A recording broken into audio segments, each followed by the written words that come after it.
बेताल की समझ में साधु की बात आ गई।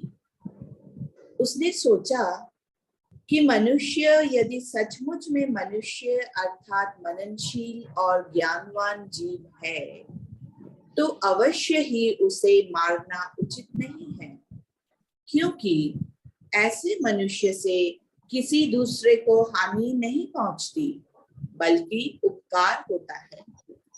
लेकिन मूर्ख मनुष्य से तो पशु ही कहीं भले, क्योंकि उनसे दूसरे जीवों की इतनी हानि नहीं पहुंचती जितनी कि मूर्ख मनुष्य से।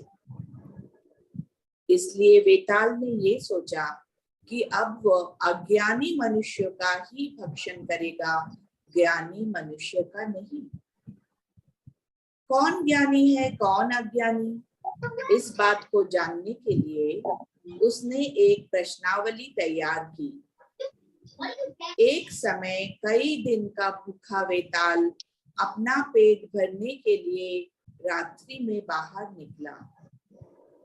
उसकी उस देश के राजा से भेंट हो गई, जो कि रात्रि को अपने राज्य में वीर यात्रा कर रहा था।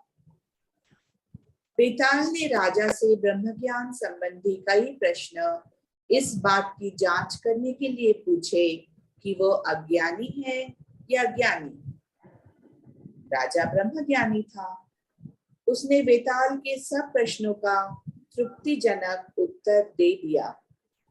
बेताल को बड़ा आनंद हुआ और वो एकांत में जाकर समाधि में स्थित हुआ और आत्मपद को प्राप्त करके बेताल शरीर को त्याग कर मुक्त हो गया। इस प्रकार ज्ञानी जन अपनी रक्षा और दूसरों का उद्धार करते हैं। हरिओम।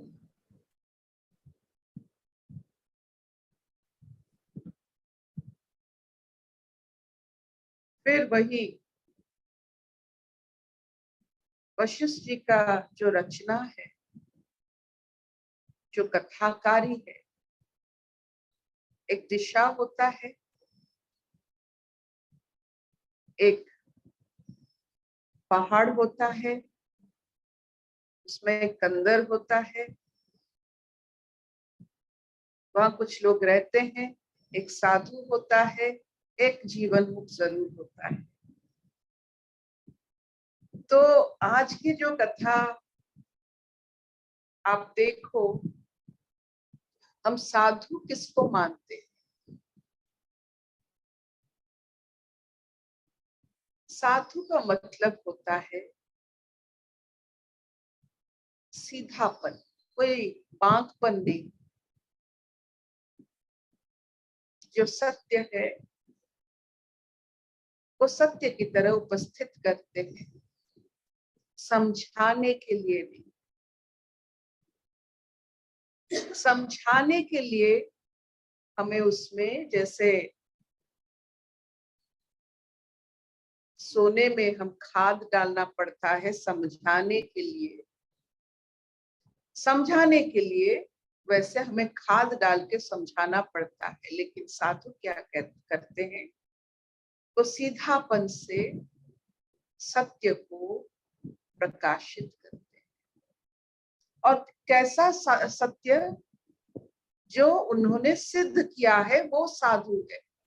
जो सत्य को उन्होंने उपलब्धि किया है, सिद्ध किया है, वही साधु है।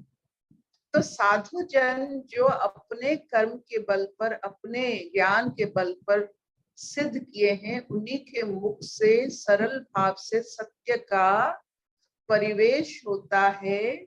उस तरंग से बहुत उलझे हुए सुलझ जाते हैं। और बेताल क्या? एक साधु के साथ मुलाकात होने से मेंटल सर्किट बदल जाता है, सोचने का तरीका बदल जाता है। बेताल का सोचने का तरीका बदल गया।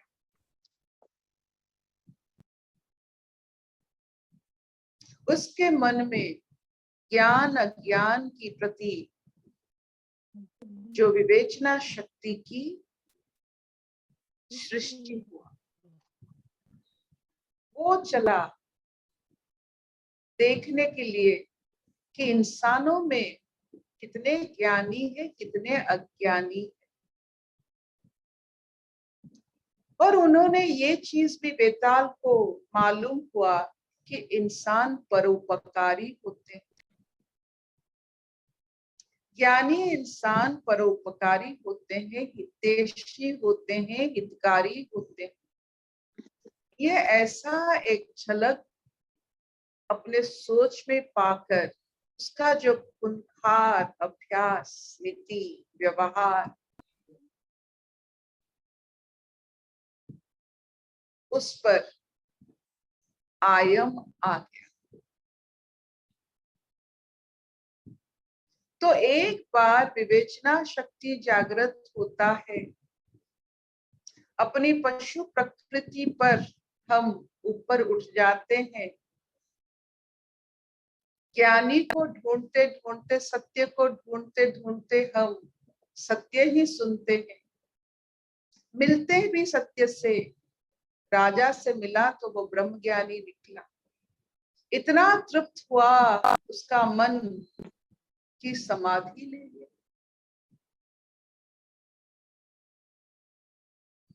एक बेताल एक ही जन्म में समाधि ले सकता है।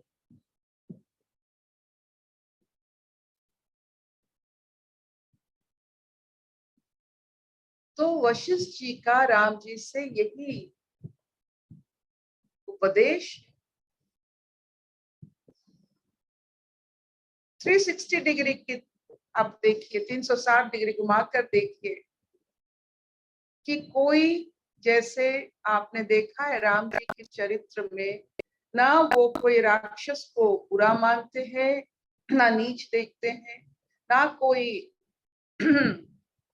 कोई किसी कोई जाति प्रजाति, कोई भी गढ़न को वो अपने नजर से उन्हें नीच देखते हैं। उनमें एक समता है, सबके अंदर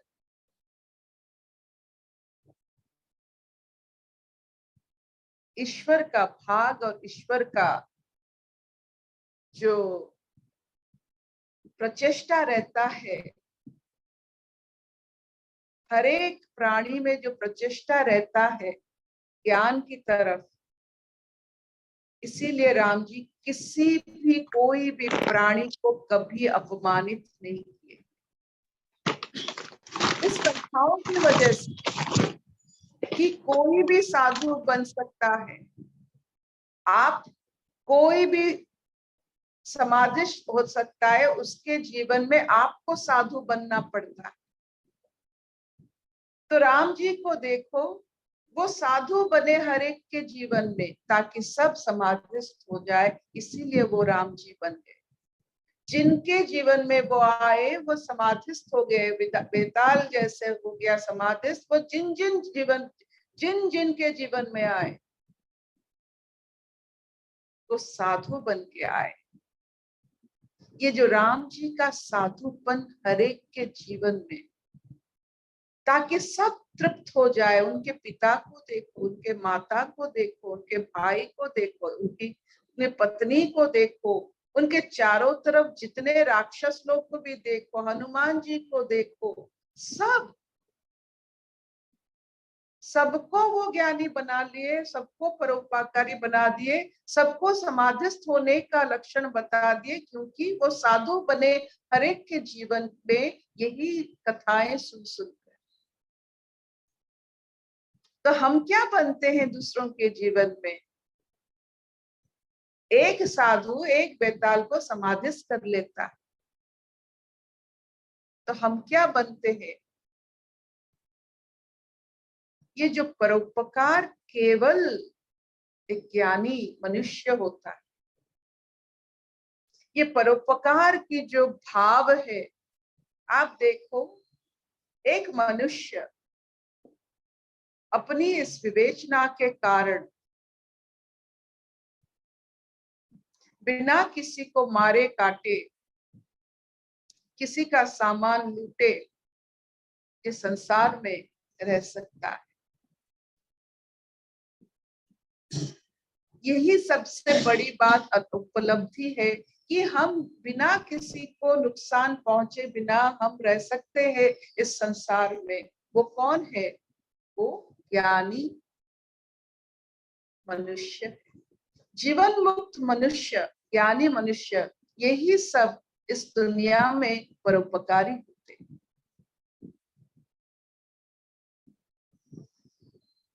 और ये परोपकार का जो भाव होता है वो साधु बात होता है, उन्हें हम साधु मानते हैं। सिद्ध किया हुआ सत्य को परिवेश करना, क्या हम साधु है? क्या हम परोपकारी है? तो आप देखिए, सिद्ध किया गया सत्य को, पढ़ा पढ़ाया लिखा लिखाया सत्य को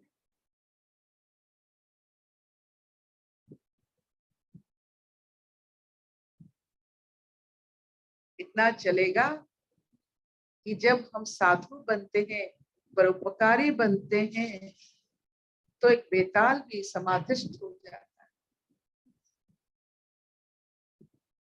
हमारे पशुपन से, अज्ञान भाव से हम अगर किसी के जीवन में आते हैं तो एक साधु भी, उन्नत चिंताधारा की भाव से बनाया हुआ कोई भी इंसान भी जकड़ जाता है अपने अज्ञान की वजह से।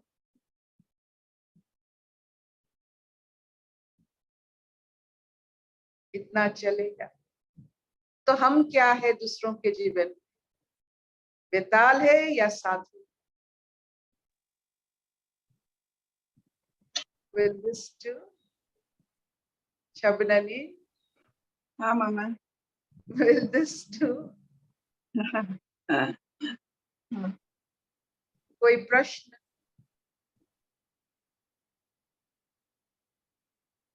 सब सुलझ गया?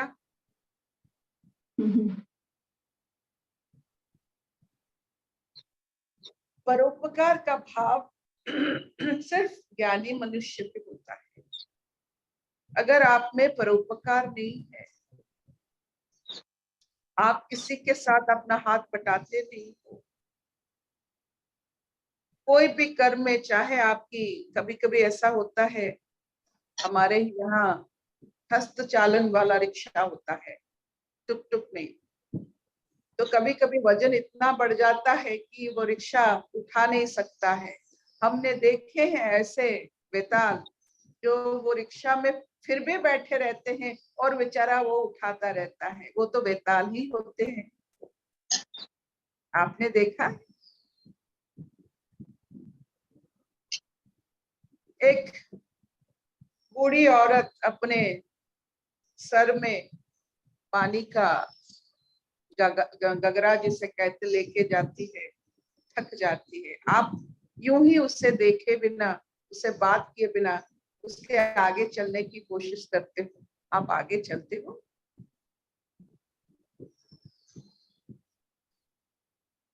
कोई बोझ उठाए अपने सर में जा रहा है, आप यूं ही उससे आगे चले जाते हो बिना बात किए।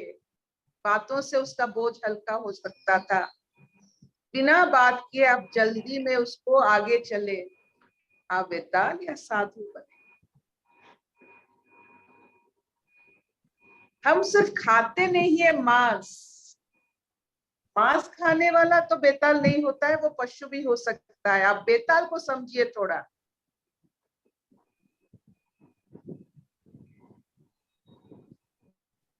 बेताल का मतलब जिसका कोई ताल नहीं है, प्रकृति के साथ उसका कोई संबंध नहीं है, बेताल है। जो कुछ नहीं दिखता है उससे, वो जो रिदम है, वो जो ताल है, ना फूल दिखता है, ना फल दिखता है, ना कुछ नहीं, कुछ भी दिखता है, बस भूख ही दिखता है। तो हम भी क्या है, हमको क्या दिखता है? वो बड़े बुजुर्ग जो अपने सर में पानी का मटका लेके जाते हैं, कभी हमने उनके साथ थोड़ा बहुत, हम तो नहीं उठाएंगे, हम तो बहुत अच्छे कपड़े पहन के जाते हैं तो हम तो नहीं उठाएंगे, लेकिन बात तो कर सकते हैं। बातों से तो थोड़ा उपशम दे सकते हैं, परोपकार कर सकते हैं। ये जो परोपकार एक बहुत बड़ा जिम्मेदारी है।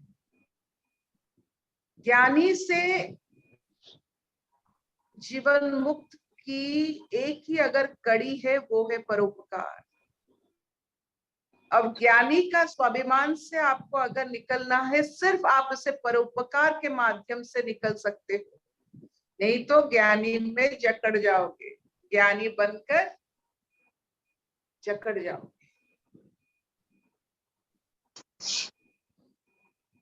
तो हम देखते हैं हमारे जीवन में हम कितना साधु बनते हैं, कितना बेताल बनते हैं।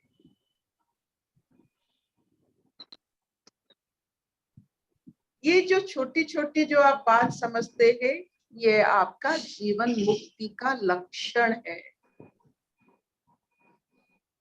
एक बार ऐसे ऐसे चिंताधारा आने लगे, कभी कभी ऐसे आप जाते हुए आपके साथ एक्सीडेंट होता है, आप आपको देखे बिना अगर दूसरे को देखते हो, आपका कुछ हुआ नहीं तो आप मानो अब ज्ञानी से अब जीवन मुक्त बनते जा रहे हो। ये जो रिस्पॉन्स होता है, रिएक्शन नहीं। रिएक्शन तो पशु करते हैं, हम रिस्पॉन्ड करते हैं।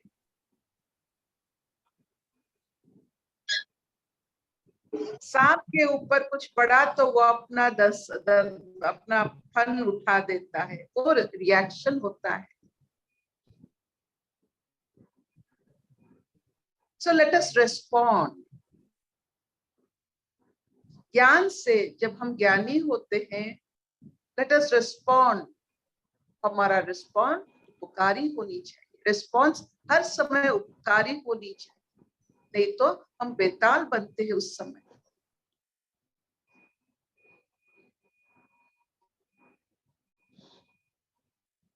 अशतो मान सद्गमय तमसो मान ज्योतिर्गमय मृत्युर्मां अमृतंगमय सर्वेनि सुखिनः सन्तु सर्वे सन्तु निरामया सर्वे भद्राणि पश्यन्तु मा कश्चित् दुःखभाग् भवेत्।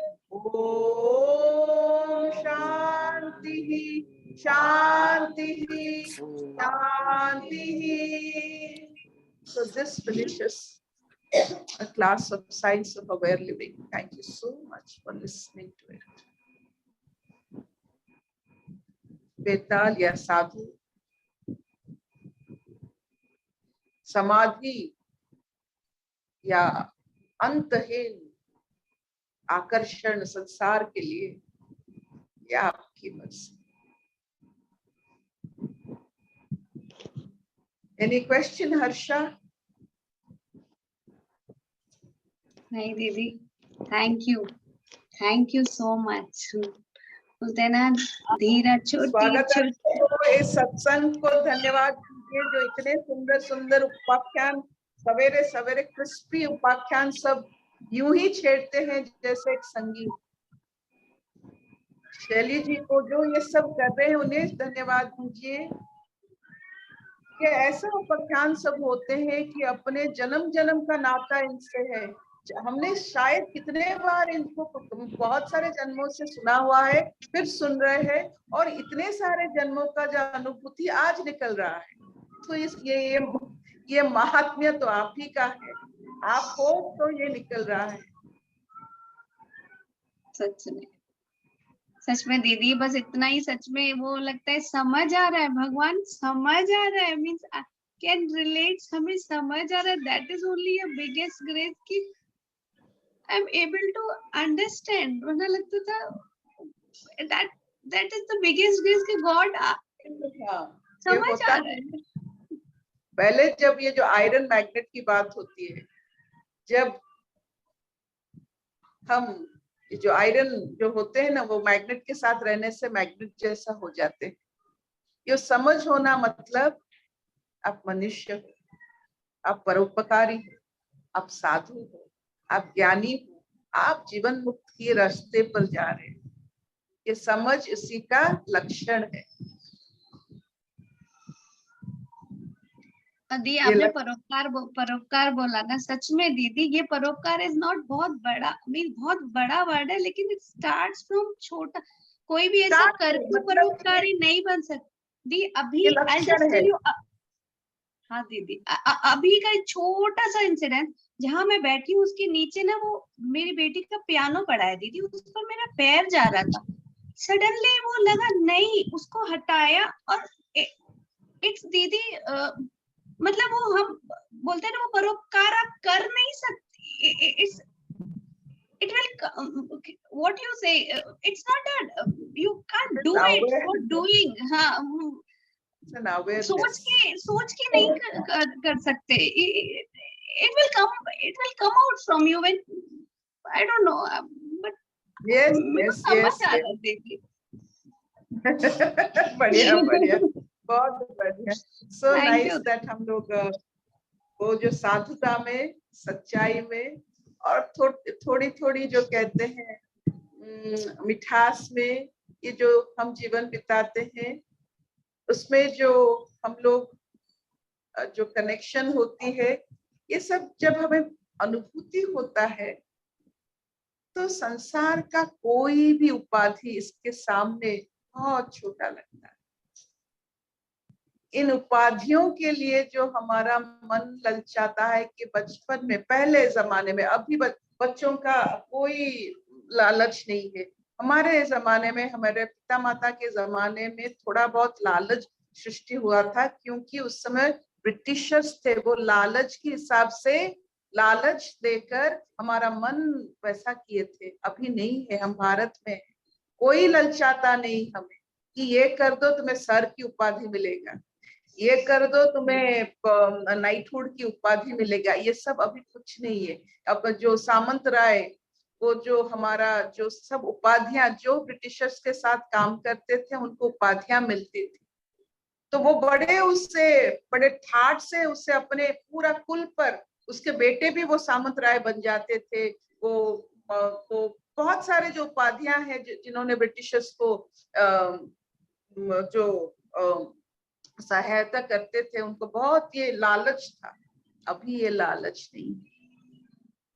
हम लोग अपने देश में हैं, कोई ऐसा उपाधि नहीं है परोपकार के समान, ऐसा कोई उपाधि नहीं है। हमें ये लालच बहुत कुछ सिखा देता है कि कहां से कहां तक हम पहुंच जाते हैं इस लालच की वजह से।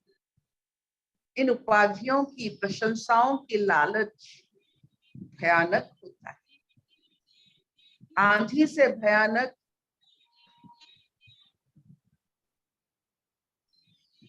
अग्नि से भयानक।